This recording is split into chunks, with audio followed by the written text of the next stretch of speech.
Why? What made them think that this £2, that's how much they really cost. They cost about £3.50. Nike doesn't own a single factory, by the way. Do you know that? Not one. Everything they produce is outsourced. Everything. To the cheapest person who can make it for them. Sweatshop labor and slavery. £2.50, £3.50, yet they sell them for $250. Where's the rest of the money go? You know where it goes? Advertising. Indoctrinating you and me that Nike is it. We must have Nike. We need to have Nike. Why? You know, every sane adult, they say to their kids, what's the difference? This one, that one. Right? They're both the same. In fact, that cheap one, that thing that costs half, not even half, it costs nothing, it's actually better made. Yeah, but it doesn't, it's not Nike. I mean, we laugh, but please tell me, if you want fanaticism, right? If you want madness, if you want something that is totally inappropriate for human beings to live by, there you have it. That's the madness. And this madness goes all the way through the board. I have to say, even our educational establishments. They're not, you know, I don't call them educational establishments, they're indoctrination establishments. We come here to be indoctrinated. We come here to be little parts of the machine. You know, good consumers, good producers, that's what we're here for, to learn that. There used to be a time when coming to university was a lot more about this type of stuff. Yeah, okay, you get drunk, you do this and that, but you know, you get involved in all sorts of, I don't know, radical stuff. It's all part of the experience of university. Now you don't have time for that, because you know you have to pay for it now. Right? You have to pay. What got so expensive about university suddenly that we, you know, have to pay for it? It's not about we can't afford it. I mean, we can afford to spend, I don't know how many billions of pounds killing lots of Iraqis, right? But we can't afford to have free education. Really? We can afford to pay our MPs 1 point whatever it is million pounds, right? But we can't afford free education. Since when we couldn't afford it? It's not about whether we can afford it or not. Of course we can afford it. But it's about buying you into the system. Tying you into the system. That's what it's about. Making you another brick in the wall. That's as Pink Floyd. All in all, you're just another brick in the wall. That's all you are. A brick in the wall. Part of the sausage-making factory. We're all tied in. Consumers. It's killing us. It's killing the world in which we live. Destroying us. This is not the source of happiness. This is the source of misery. This is not something good. This is something evil. Now, I'm not preaching a doctrine of asceticism. We should all go and live in monasteries. That's not what I'm talking about. But the fact is that for those people, you know what, if anybody heard what I'm saying, 99% of people, you know, they say, you know, that's all true. Deep down they know wealth does not equal happiness. They know it. But how do you break away? That's the thing. What else is there? No one knows anything else. We don't know. We've been brought up with it. We can't even tell our kids about God anymore or religion. You know, that's embarrassing. Right? That's embarrassing.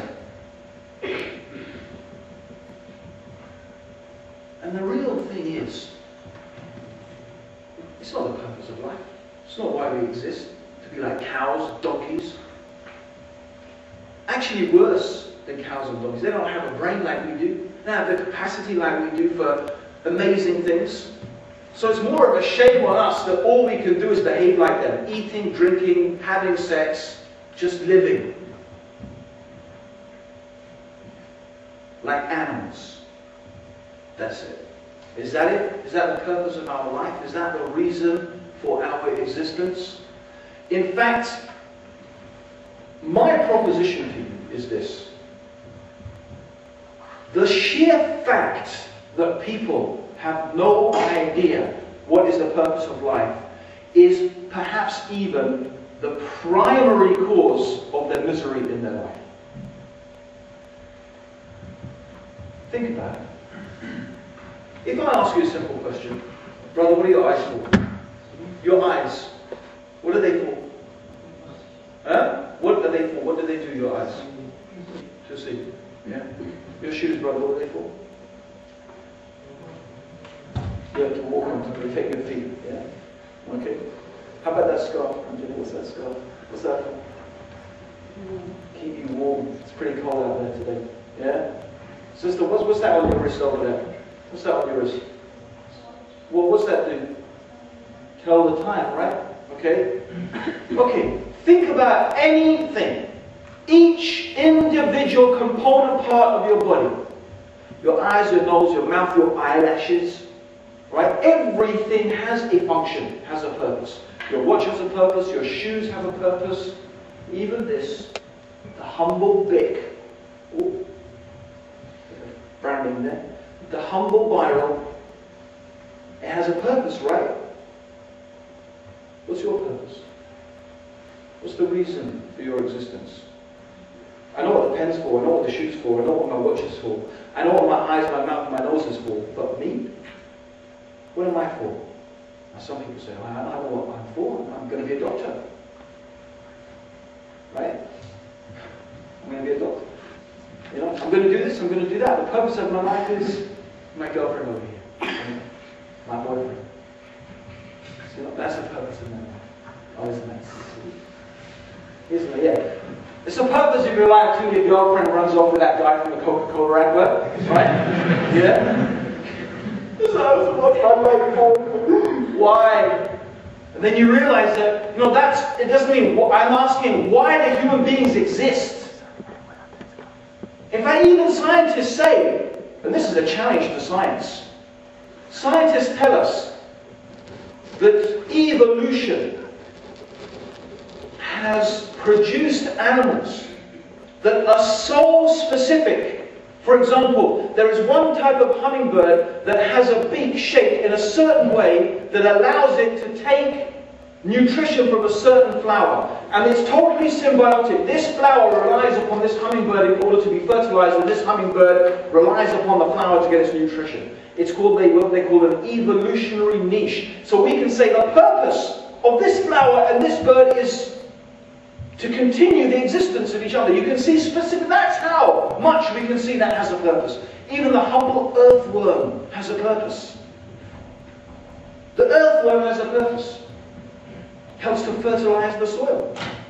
But you, what's your purpose? Why do you exist? Why do human beings exist? Now, how can you possibly be happy if you, in fact, intrinsically are less valuable than a pen? You have less intrinsic value than the watch that you wear or the shoes on your feet. And I guess that's why someone's ready to kill another human being for a pair of shoes, because the shoes are worth something. What are you? You have nothing. You have no purpose. You have no function.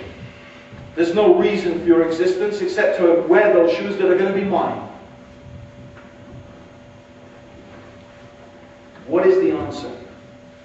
Now, I don't propose to turn this into a debate about the theory of evolution.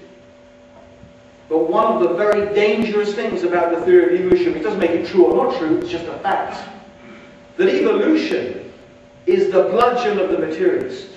Evolution has given the materialists the justification to say, there is no God. We don't need God, you don't need God, there is no God. Because you evolved. You're a product of random events. There's nothing about your life, there's no reason. You just evolved. And what are you basically? An evolved monkey. Okay, well, to be accurate, we and monkeys evolved from a common primate, but it doesn't sound so good, right? So you're an evolved monkey. So what makes monkeys happy? Simple. Give monkey banana.